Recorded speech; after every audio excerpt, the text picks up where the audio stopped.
Hello everyone. Today's topic is human skeletal system. In man, the skeleton is divided into two basic parts, basically the axial skeleton and appendicular skeleton.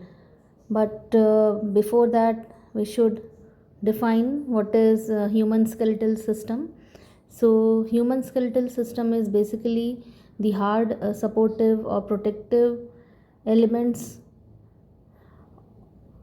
which are all together coordinating in the animal body to form the skeleton. So it may include bones and cartilages. So most of the organisms, they are being broadly classified into two categories based upon the type of skeletal system they are having in their body. So these types are first one is endoskeleton, and the next one is, that is the second one, is exoskeleton.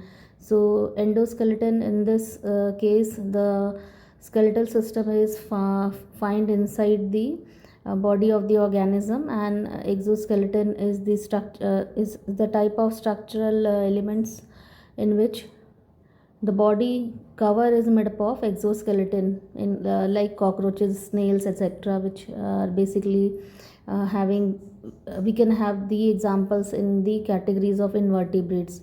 So in our today's topic, we'll discuss about the human skeletal system.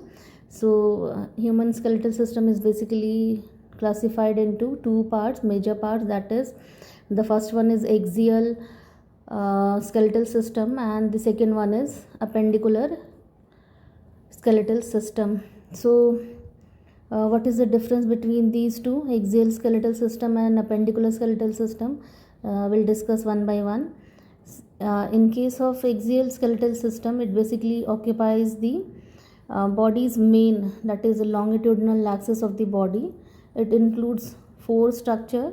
One is a skull in the head. The second one is vertebral column, which is also known as the spinal column, lying in the neck and trunk and the tail if it is present, and sternum, and the fourth one is ribs in the thorax region. Let's see the second part, that is the second type of the human skeletal system, that is appendicular skeleton. So appendicular skeleton is placed in the transverse axis or sidewise axis of the human body. It comprises basically the pectoral and pelvic girdles and the limb bones. So girdles, they connect the limb bones with the vertebral column. Let's see the basic structure of a human skeletal system. See, you can see here the skull, which is the part of axial skeletal system, the vertebral column, and the rib cage, pectoral girdle, pelvic girdle, and the supportive structures of the bone. One by one we'll discuss them. We'll see the example for the skull. So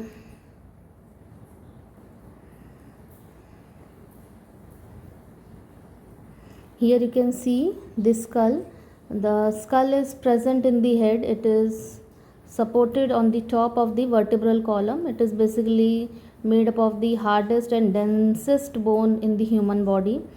It consists of two main regions, that is crinum. This area is basically known as the crinum, and the facial region. Crinum is basically the large hollow rounded part of the skull.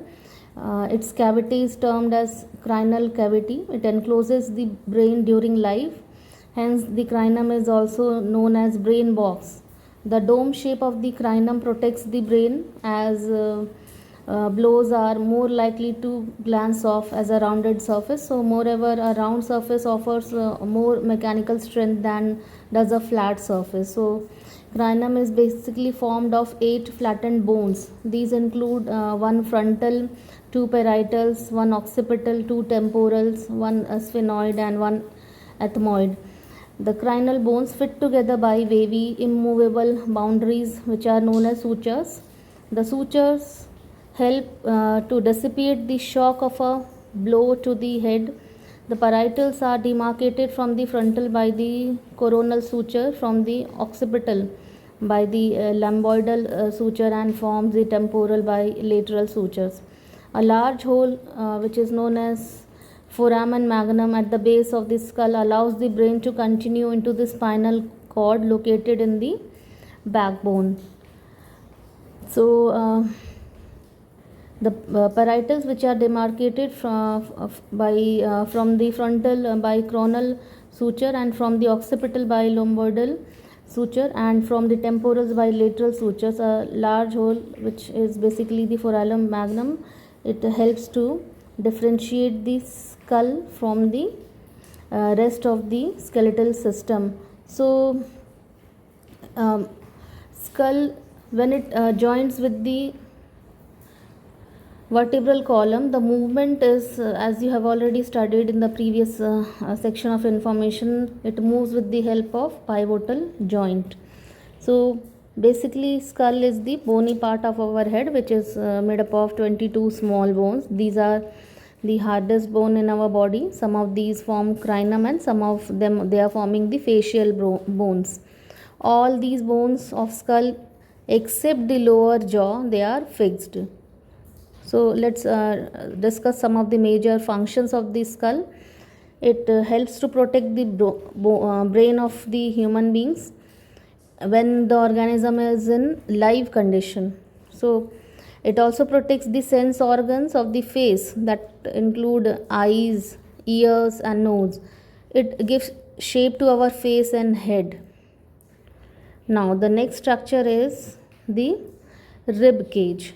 So rib cages are basically the curved bones present in our chest region.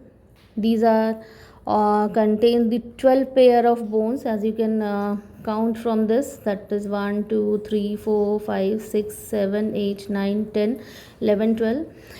So which form a cage like structure as shown in the figure.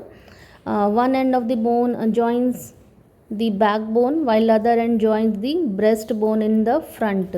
So what is the basic function of the rib cage? It protects the vital internal organs like heart, lungs, and liver. It takes part in our breathing movements along with the lungs.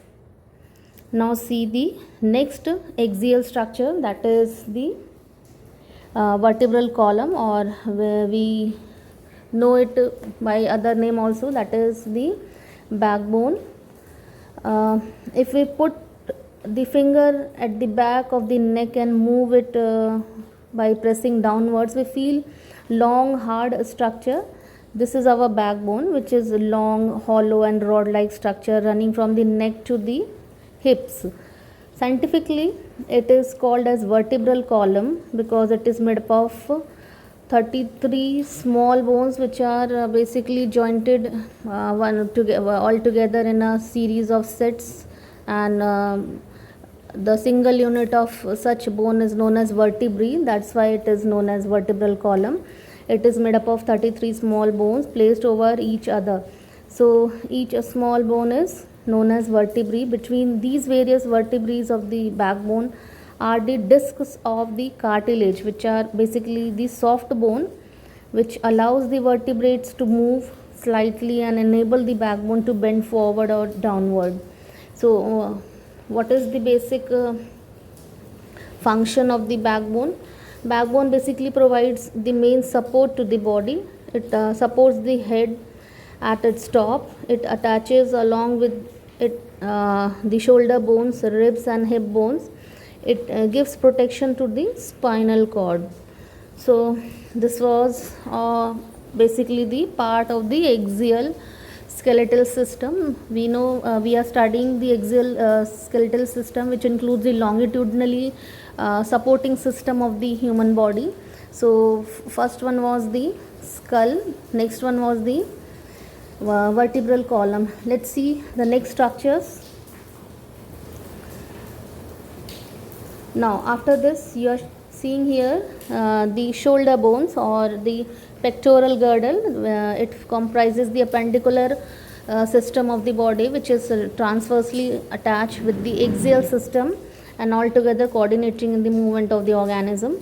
So it includes basically the arms of our body, which are attached to the shoulders, and the major bone which is shown here is a claviceps, scapula. The main single bone which is forming the four limbs of the human beings are humerus, and two ultimate bones, they are radius ulna and the phalanges are there, carpus metacarpus, which forms the hand of the human body, or you can say palm of the human body. So this is the shoulder bone. There are basically two types of shoulder bones, which are known as collar bones and shoulder blades. So this claviceps, as you can see here, is known as the collar bone, and this is the shoulder blade, that is the scapula. The upper arm fits into the socket of the shoulder blade, forming ball and socket joint. So this type of joint which is being shown here in the form of this forelimb is the example for the ball and socket joint. What is the function of this pectoral girdle, that is the shoulder bones? Let's see, the collar bones on the two sides of the neck keep our shoulders apart. The shoulder blades attach the arms to our body. The shoulder blades provide sides for the muscle attachment, which move the arms, neck and upper part of our body. So this is the altogether activities of such, you can say, the pectoral girdle. It helps the forward movement, or you can say the arm or arms related or lifting,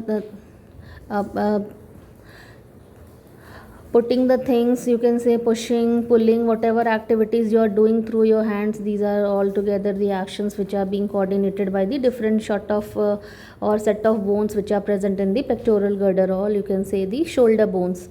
So next, the transfer, that is the transverse or appendicular type of the axial system which include in our body is the pelvic region, that is the pelvic girdle. You can see here the pelvic girdle, which basically forms the large basin shaped framework at the lower end of the backbone, to which the legs are attached. The pelvic bones is also known as the hip bone. This bone encloses the portion of the body below the stomach. It is also the part of our skeletal system when we sit on. So what is the basic function for this pelvic system? That is the pectoral pelvic girdle or pelvic bones. So pelvic bones, they protect and support the lower organs of the body like intestine, urinary bladder, internal sex organs, etc. It attaches the leg to our body. It provides the sides for the attachment of the muscles that move our legs, hips, trunks, etc. So this is all about the different type of bones what we have in our body.